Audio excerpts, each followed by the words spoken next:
Hello दोस्तों, welcome to root English. दोस्तों, आज हम लोग पढ़ने वाले हैं इर्रेगुलर वर्ब। जैसा कि आप देख पा रहे होंगे, हमारा टाइटल क्या है? Irregular verb. आज हम लोग पढ़ने वाले हैं इर्रेगुलर वर्ब। तो चलिए फटाफट से टाइम को वेस्ट ना करते हुए हम लोग स्टार्ट करते हैं। सबसे पहले हम लोग इसका डिफिनेशन की ओर देखते हैं। क्या कहता है?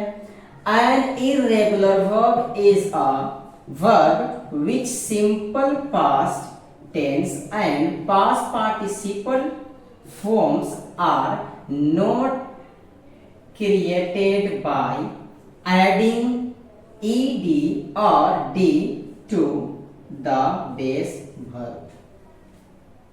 क्या कह रहा है कि an irregular verb is a verb which simple past tense and past participle forms are not created by adding ed or d। irregular verb, जैसे कि हम लोग रेगुलर वर्ब पढ़े थे, है ना? अगर आप में से जो नहीं पढ़े हैं रेगुलर वर्ब, मैं उसका लिंक डिस्क्रिप्शन में मेंशन कर दूंगा, आप जाकर के उसको देख सकते हैं। तो जैसे कि हम लोग रेगुलर वर्ब पढ़े थे कि भाई जिसका मतलब पास्ट और पास्ट पार्टिसिपल यानी V3 और V2 को हम लोग ed या d मेंशन करके बनाते हैं, वो हमारा रेगुलर वर्ब होता है। और इसमें क्या कर रहा है कि वो जिसके साथ नहीं करते हैं, सिर्फ और सिर्फ क्या, जिसके एंड में हम लोग ed या d लगा के उसको V3 और V2 नहीं बनाते हैं, उसी क्या बोलते हैं? इर्रेगुलर वर्ब बोलते हैं। चलिए हम लोग एग्जांपल से सब क्लियर हो जाएगा, ठीक है? एग्जांपल देखिएगा। एग्जांपल में आप देख पा रहे होंगे, ये आपका बेस फॉर्म है simple past and past participle, यानी कि V1, V2 एंड V3। आगे समझ में आ रहा होगा। चलिए स्टार्ट करते हैं, हम फटाफट देख लेते हैं, प्रैक्टिस कर लेते हैं। जैसे एक कट है, क्या है भाई आपका? V1, है ना? तो कट का सिंपल पास्ट कट ही होता है, V2 भी कट ही होता है ना? और ये पास्ट पार्टिसिपल V3 इसका कट ही रहता है। अब ये नहीं कि भाई सेम है तो ये रेगुलर हो गया, नहीं। रेगुलर होने के लिए क्या चाहिए? ई डी या फिर डी चाहिए एंड में, है ना? और अगर ये नहीं है तो वो क्या है? आपका इर्रेगुलर वर्ब है। जैसे ब्रिंग, ठीक है? ब्रिंग का V2 क्या होता है? ब्राउट।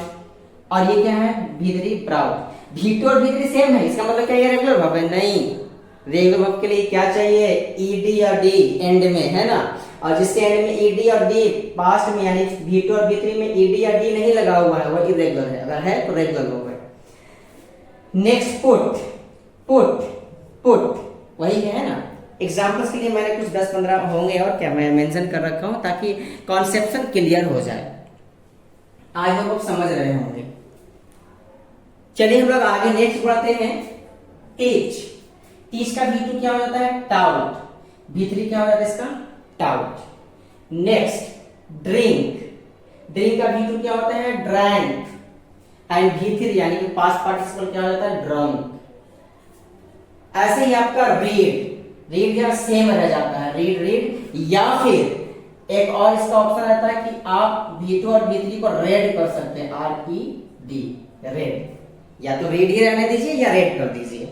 नेक्स्ट राइट, ये तो आपका बेस फॉर्म हो गया। राइट का V2 क्या हो जाता है? रोट। V3 क्या हो जाता है? रिटेन। नेक्स्ट देखिए अगर स्लीप, ये तो बेस फॉर्म हो गया। V2 क्या हो गया इसका? स्लेप्ट। V3 slept. ऐसे ही लर्न, इसका V2 क्या हो जाता है इसका? लर्न। इसका V3 क्या हो जाता है यानी पास्ट पार्टिसिपल क्या हो जाता है? लर्न। अब ये नहीं कि लर्न यहाँ सेम है, ये रेगुलर वर्ब हो गया, नहीं। रेगुलर वर्ब समझने के लिए आपको क्या करना होगा भाई? ed या फिर d होना चाहिए उसके एंड में।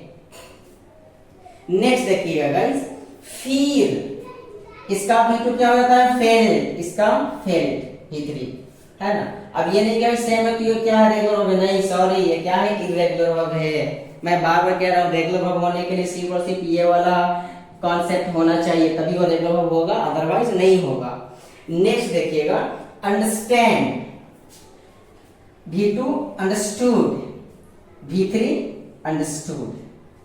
वैसे ही स्टैंड, V1 हो गया ये आपका। V2 क्या होता है? स्टैंड का स्टूड। V3 क्या हो जाता है? स्टूड।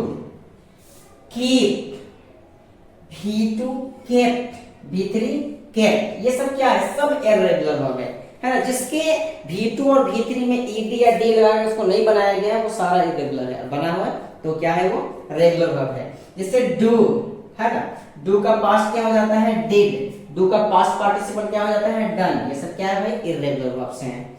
जैसे गो, गो का V2 क्या हो जाता है पास्ट वेन, गो का V3 पास्ट पार्टिसिपल गोन, ये सब क्या है इर्रेगुलर वर्ब है।